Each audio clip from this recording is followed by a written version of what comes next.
to start. Okay. Hello and welcome to Historified, brought to you by Chestnut Square. I'm Jamie. And I'm Annie. And I am the tour manager here at Chestnut Square. And I'm the curator here at Chestnut Square. I get to take care of all of the old things, not including me. You have like one of the best jobs. I do. And we welcome you to our very first podcast. We will be talking about future episodes and what you can expect when it comes to McKinney's history and the history here at Chestnut Square. Today we'll be specifically focusing on the Dulaney House that started it all. Yes, Chestnut Square, if you don't know, is a collection of houses in the heart of McKinney, Texas. And we have 10 buildings that we are in charge of and that we have lovingly accepted the challenge of keeping them up to date and making sure that people in the future can learn what it was like to be here in McKinney in the late 1800s and early 1900s. Chestnut Square was started by a group of women who had the forethought to make sure that these houses were not knocked down in the name of progress. So how it started was a group of women got together and they decided they needed to do something because a lot of the buildings here in McKinney were being targeted to be raised for other buildings, or they were just disintegrating of lack of care. The Dulaney House that we are sitting in also was it was vacant at the time, and it was in need of love, and it was in the perfect location. Yes, it was in the the first elite residential district of McKinney. So, which makes a difference. And then not only that, we're actually not that far from the historic downtown square. So the location was perfect. The timing couldn't have been better. So these women got together and decided they needed to do something. They formed a women's society before it even became the guild. And they put on a holiday tour of homes in December of 1973. And we just got finished with our 50th holiday tour of homes, and it was fabulous. And we're getting ready to celebrate the 50th anniversary of Chestnut Square. That's right. So there's a lot of exciting things that we have planned, and we hope that you can come and enjoy our grounds and enjoy our buildings and enjoy the history of McKinney. And of course, tune in here because we're going to be sharing all the history with you. Yes, we are. So, like Jamie said, we are in the historic 1916 Dulaney House, and this is the house that started it all.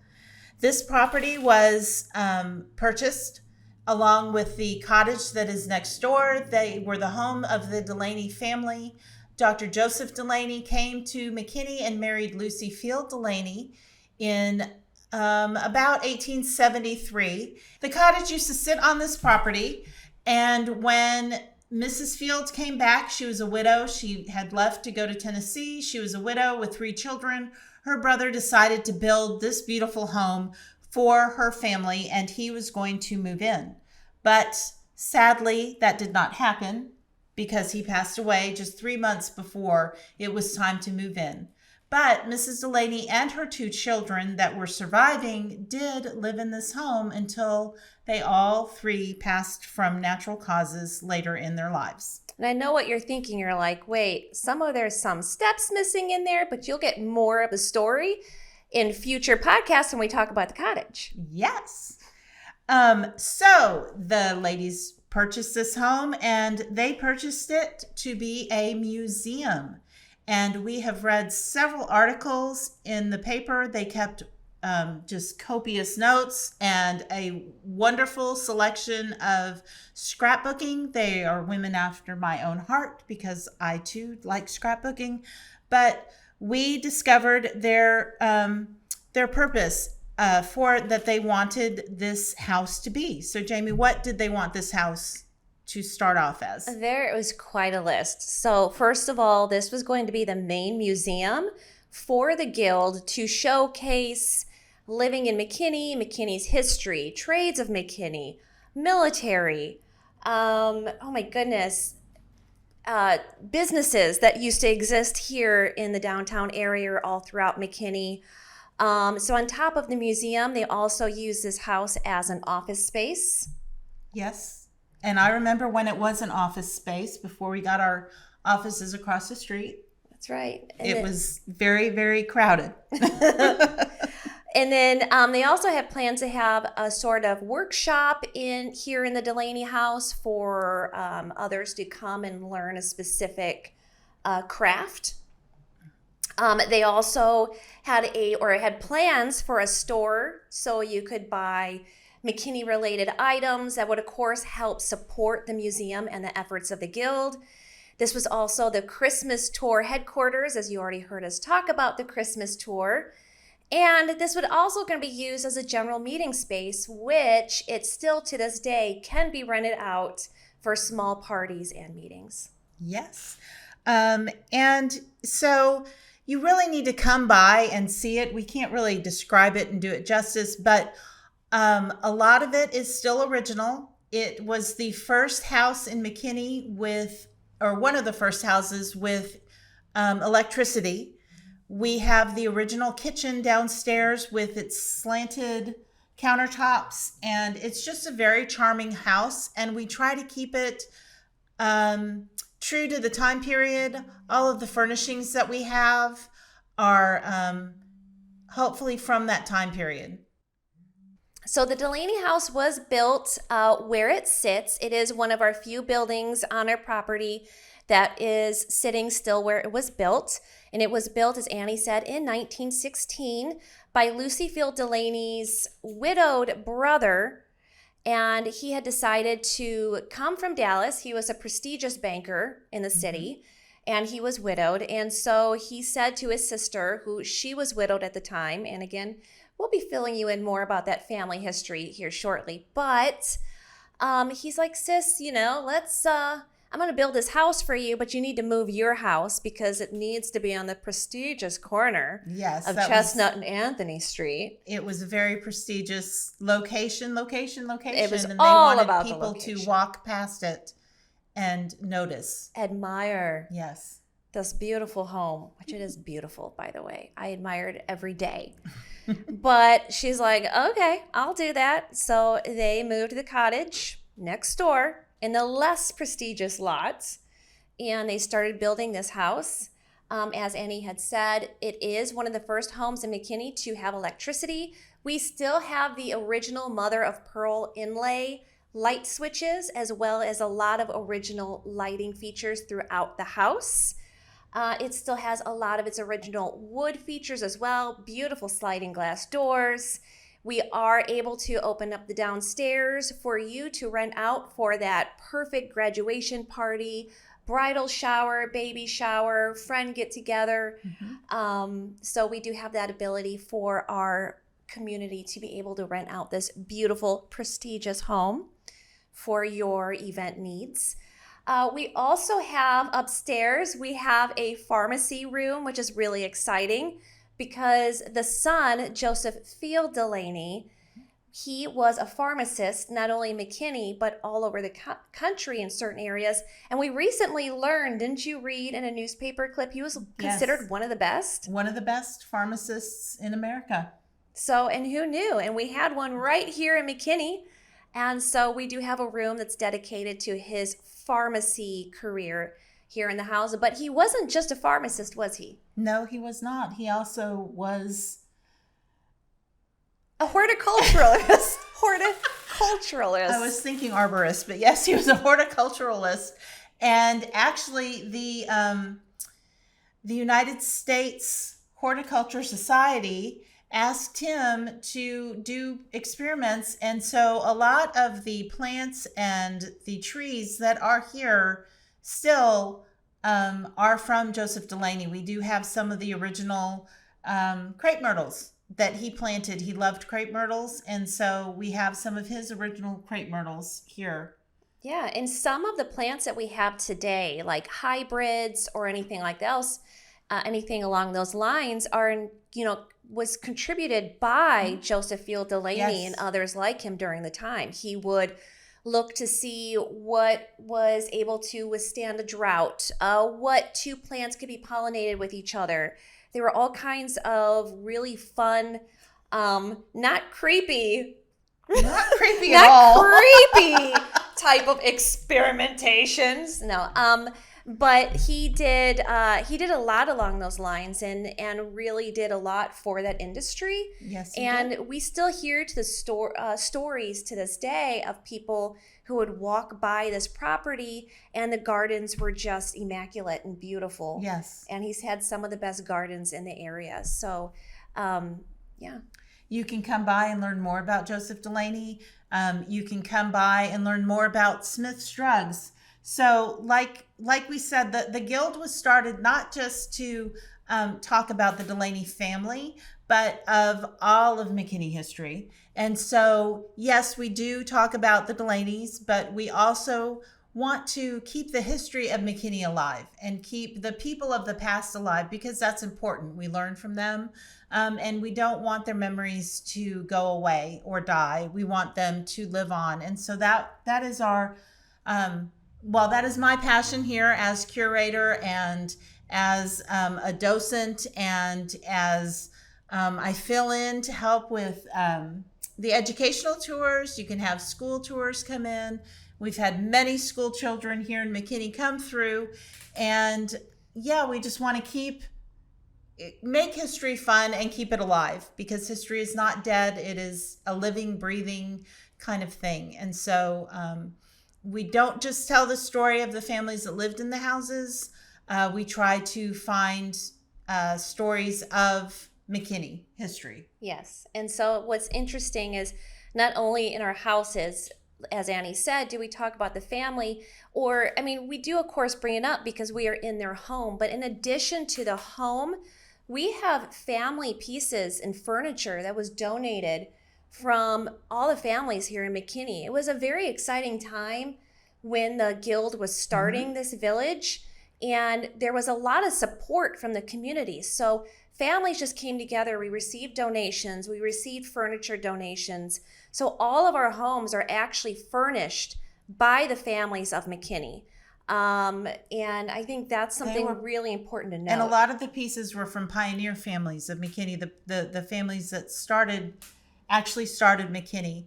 And so Chestnut Square is not just a private thing. It is actually to be celebrated, to celebrate the rich history of McKinney.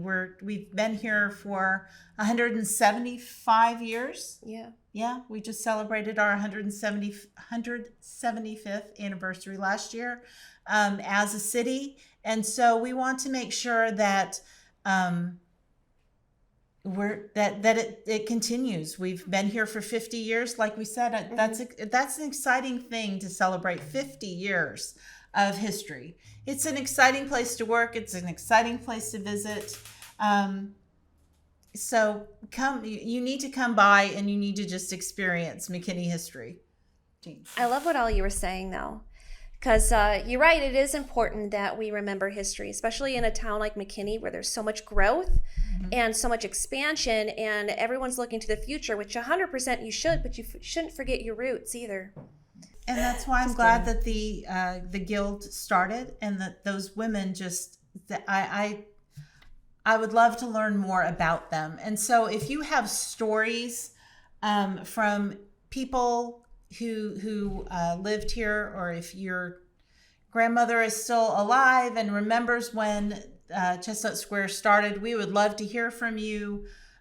We would love to interview your grandmother. We would love to interview anybody who has stories of the history of McKinney, because that's truly what we're here for. And I would just love to hear what McKinney was like in those early years. And what's exciting is that we will have interviews coming for you with future podcasts. So be sure to subscribe and follow for more. We actually will be having someone come in shortly, and we'll be showing clips from that and future episodes. Yes. Because we talked about what the original plan was, but now we can talk about what it is today. Yes. Today, we do still use the Dulaney House as part of the museum. It is set up as the Dulaney home. So you can come in and you can see some bedrooms that are set up, how they may have looked during the time that the family lived here. We recently acquired a beautiful bedroom set from the 1880s. So we would love for you to come in and see that as well. In addition to the bedrooms, we have a communications room that is a favorite by many of the school-age children. And that actually showcases the different types of communication that was used throughout the years from here in McKinney. Yeah, here in McKinney. We even just last year we had a really fun activity on our website, well, on our Facebook page, to where we had a letter sent by the Pony Express, and the school-age children would follow along to see where our letter was during the route, because they still have that goes on every year. In addition, we have old radios in there and old telephones. Yes, not so old. Well, I remember using some of them. okay, well, that one radio that's in there, Yes, it's very old. That's really old and incredibly heavy. Yes. That is not recent, No. because it's not portable. You can't shift that thing for the life of you. It is a piece of furniture. Yes, radios used to be a piece of furniture in the homes. So that was built to last. Yes. Through an atomic bomb. I think it's crazy. In addition, we did talk about how Joseph Field Dulaney was also a horticulturalist. And a fascinating thing that you would see in the Dulaney house is that it has two kitchens. Now, one is modeled still as the kitchen would have been when the house was built in 1916. And the other one has been updated for modern convenience, because we do rent the Dulaney house out for events. But what's fascinating is there actually was a second kitchen where the modern kitchen is. And Joseph Field Dulaney had built that second kitchen when he started to go into his plant career.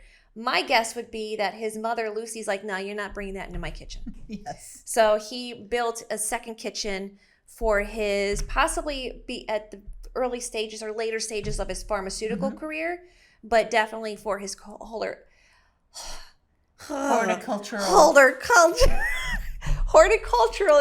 I can't say the word. Horticultural? Yes. Career.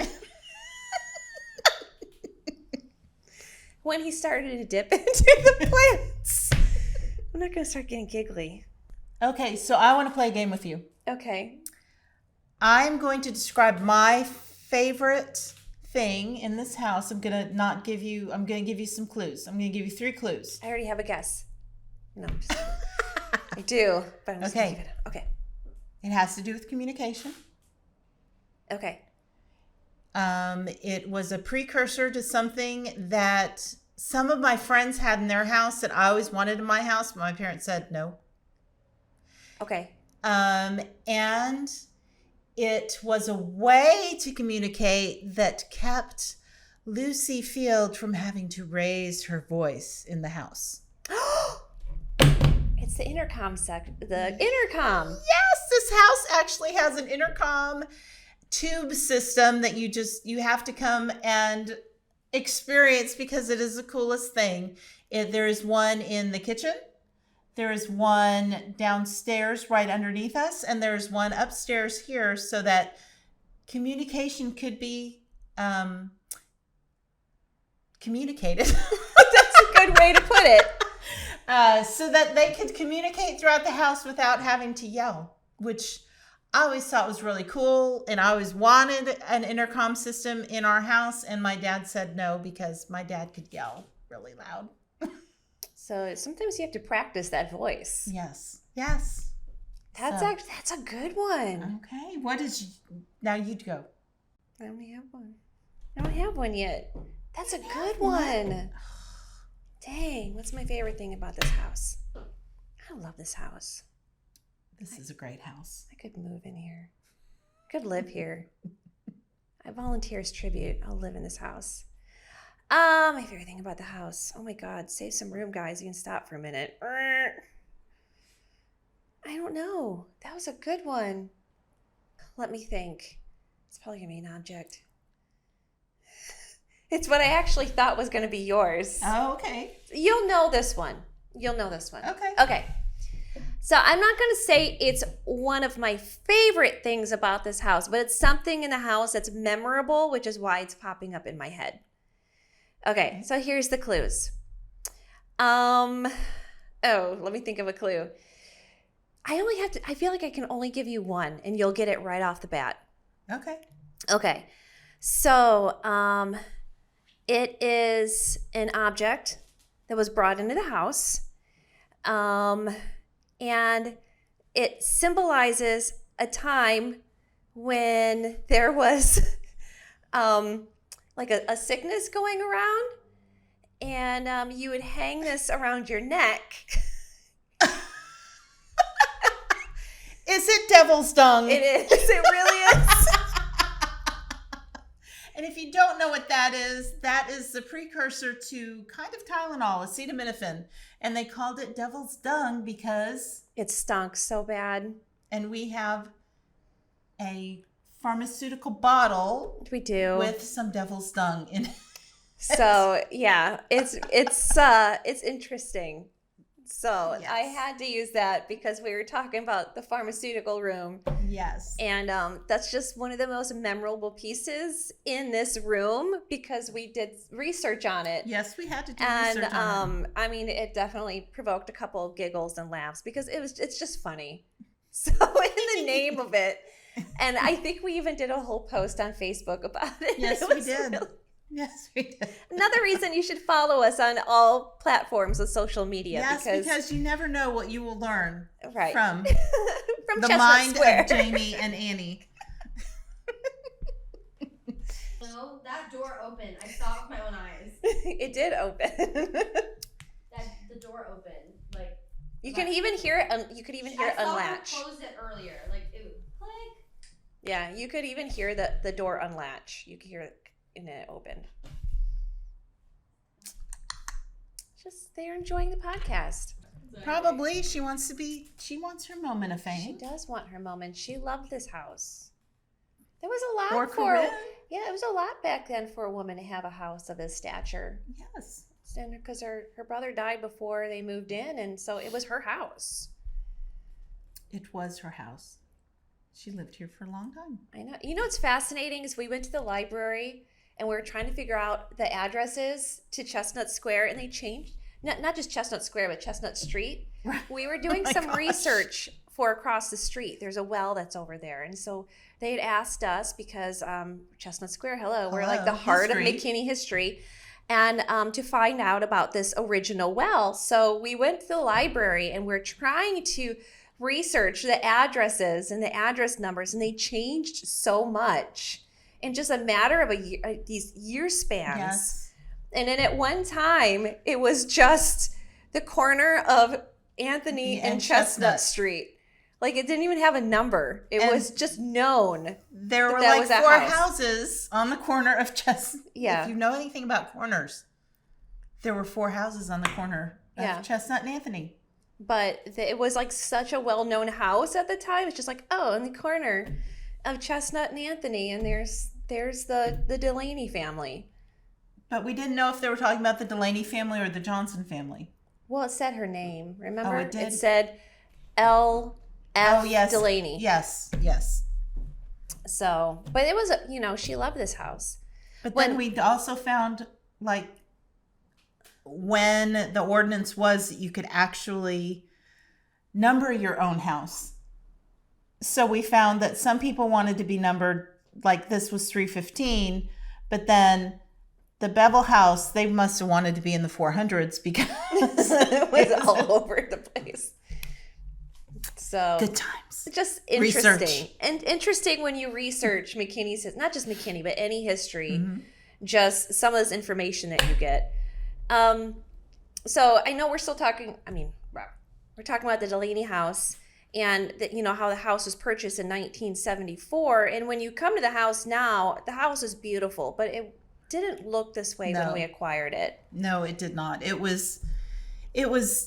had been kind of sitting here alone because Joseph died in 1968, and he was the last Dulaney, and so nobody really kind of knew what to do with it. So the guild decided that they wanted to buy it, and it was in disrepair.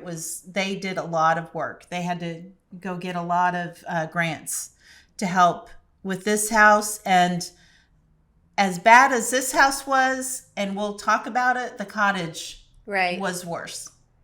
And thanks to the ladies, the scrapbooking that you mentioned earlier, we're able to see what the homes look like before they were fixed up. Yes. There's a lot of love and professionalism and skills and knowledge that goes into each one of our buildings to help bring it back up to where it needs to be. And but not just that, and just the continued preservation of And each upkeep one of and- our buildings. And so at any given time, you can walk into our beautiful Dulaney House and you can see us, putting love into it where it's needed. The Yes. house shifts, all kinds of things. Yes, So it shifts. The doors don't work. The doors work. The doors don't work. door doesn't latch. It unlatches. So Yes. So that still today we need help. We need your help. Please do. but it just shows it's an ongoing Donate. thing. It's an ongoing, Yes. It's not like the guild purchased these buildings and then boom, it was all ready to be shown. There was a lot of work that went into this home and our other Yes. buildings. There was a lot of love. And we're really lucky to have some of the professionals with the skill sets that they have. And some And of the them, volunteers. we've had since the very beginning. Yes. We still have someone, and I can't wait to introduce him to you. I know, to interview some of these volunteers for you. You're just going to love them as much as we love them. Yes. And we've been really fortunate to have some of these for some of these volunteers 50 years. Yes. There's one I know who you're thinking of. I know you know who I'm talking about. So, but when you come to our village, just the amount of love and upkeep, and we're very honored to be the kind of like the guardians, I guess you could say, of a history of McKinney's history is Chestnut Square, where we're just in love with the history. I honestly say that this is a labor of love, and we don't do it for the money. We don't do it for the fame, obviously, because people still don't know that we're here. We're here. But we're here. It's a labor of total love. I, for one, am honored to be given to be able to come into these houses and just greet the people who used to live here and handle just the artifacts and the history. And, I held something in my hand from 1916 the other day, and it's cool to know that is still here and it is still available for people to look at and to appreciate. Yeah, these homes just hold so much, not just history, but love and experiences and events. And all of these historic items or pieces of clothing, they have a story to tell. And we're honored to be able to tell that story. And we really love it when the community also comes together and wants to learn about the history and wants to help preserve the history that's here at Chestnut Square. Yes. Thank you for joining us on our very first episode here at Historified from Chestnut Square.